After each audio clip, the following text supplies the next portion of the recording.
السلام عليكم ورحمة الله وبركاته. اللهم صل وسلم وبارك على سيدنا محمد.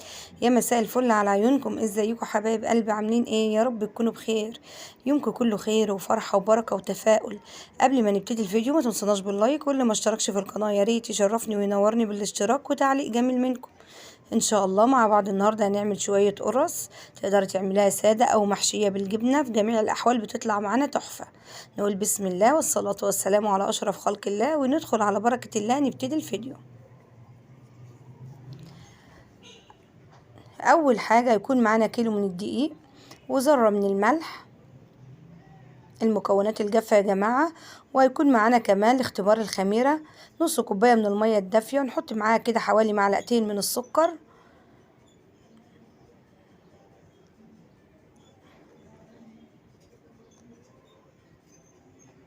وحطينا كمان حوالي 3 معالق من الخميرة، لان انا شغالة على كيلو ونص دقيق، فكيلو الدقيق ياخد بس معلقتين ممسوحين من الخميرة الفورية.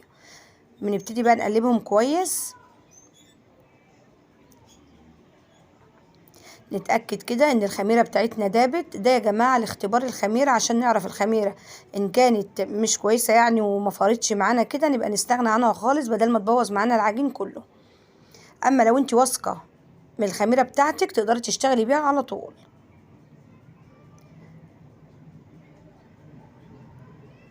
بنتأكد بس ان هي دابت معانا.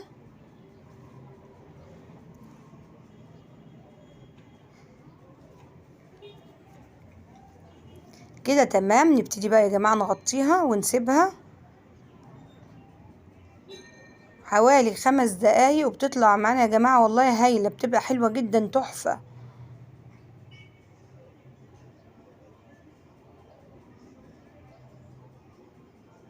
غطيناها بقى وهنسيبها. في الوقت ده برضو هنحط كم معلقة سكر كده عشان يبقى القرص بتاعتنا برضو ايه طعمها كده مسكر وحلو. تحطي حوالي برضو كل نص كيلو من الدقيق تحطي له حوالي معلقتين سكر.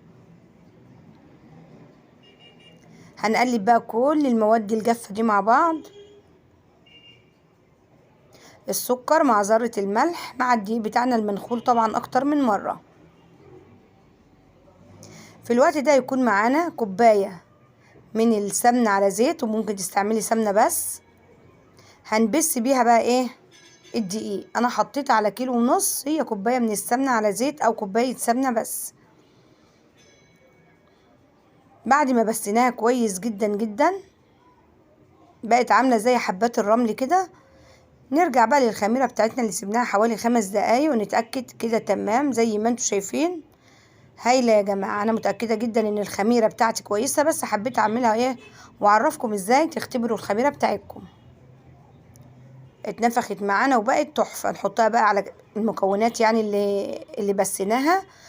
وتقدري تشتغلي بقى ايه لو عندك لبن قاطع او لبن رايب، لو عايزة يعني تشتغلي بيها، او لبن بس او زبديتين كده عليهم بقيتهم مية او مية دافية، المتوفر عندك اشتغلي بيه. بس اللبن بيدينا طعم كده وطراوة للقرص تحفة. بتلمي معانا في ثواني وبتسيب ايدنا وبتبقى جميلة جدا. عجينة يا جماعة طرية وبتطلع معانا هايلة. تقدري كمان تحشيها عجوة او شوكولاتة زي ما تحبي.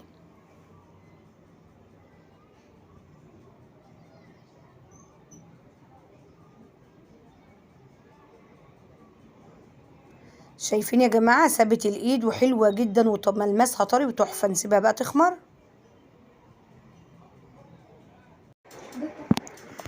بعد بقى ما خمرت يا جماعة سيبناها بقى غطيناها وسيبناها تخمر زي ما انتوا شايفين حلوة جدا. نبتدي بقى نجيب الصاج. في بداية ما هبتدي اقرص القرص بتاعتي الفرن بتاعي ساخن على درجة حرارة 220، السلك في اعلى رف في الفرن. هيطلع لك نتيجة تسوية هايلة من فوق ومن تحت بدون من ان انت يعني تشغلي الشواية خالص. بندهن دهنة بسيطة الصاج بتاعنا من الزبدة او السمنة المتوفر عندك. عندك بقى جبنة فيتا، جبنة براميلي، جبنة اسطنبولي، شوكولاتة سادة، عجوة، زي ما تحبي تقدري تشتغلي في العجينة بتاعتي دي تحفة حلوة جدا. يعني يا جماعة لو حد عنده لبن قاطع او حاجة تقدري ايه يعني تحطيه في قلب، ممكن تضربيه كمان الاول في الخلاط كده ضربه، وبعد كده تحطيه في لو يعني لبن قطع منك، وتحطيه في اكياس تحتفظي بيه في الفريزر. وقت ما تكوني عايز تعملي قرص للاولاد زي دي كده، تعملي منها يعني احلى قرص. من كيلو ونص دقيق او كيلو دقيق بيعمل معاك كميه حلوه جدا. بعد بقى ما قرصناها اختمرت معانا، طبعا مهم جدا انها تختمر على فرن سابق التسخين على طول. حاطين في القاع كده صينيه فيها شويه ميه عشان تطلع معانا المعجنات طريه وهشه وتحفه. زي ما انتم شايفين النتيجه واضحه، بتطلع معانا يا جماعه هايله، ولا احلى من كده. عملت كمان كده قالب كده من الانجليش كيك، عملته زي خليه النحل، برضو طالع معايا تحفه. شايفين طريه وهايله وبتطلع معانا، اهو ده اللي انا بقول لكم عليه، طريه وحلوه جدا. اول ما بتخرج كمان من الفرن بقى بنغطيها، وبعد كده تهدى معانا نحطها في اكياس نحتفظ بيها في الفريزر. وقت ما تحب تطلعي الكيس يعني للاكل تطلعيه بالف هنا والشفا، بيطلع معانا تحفه. لو عجبك الفيديو بقى لايك وشير للفيديو. بكده خلصت وصفتنا، انتظروني بقى في وصفه جديده وفيديو جديد. اسيبكم على خير واشوفكم على خير، والسلام عليكم. دمتم في امان الله ورعايته، مع الف سلامه.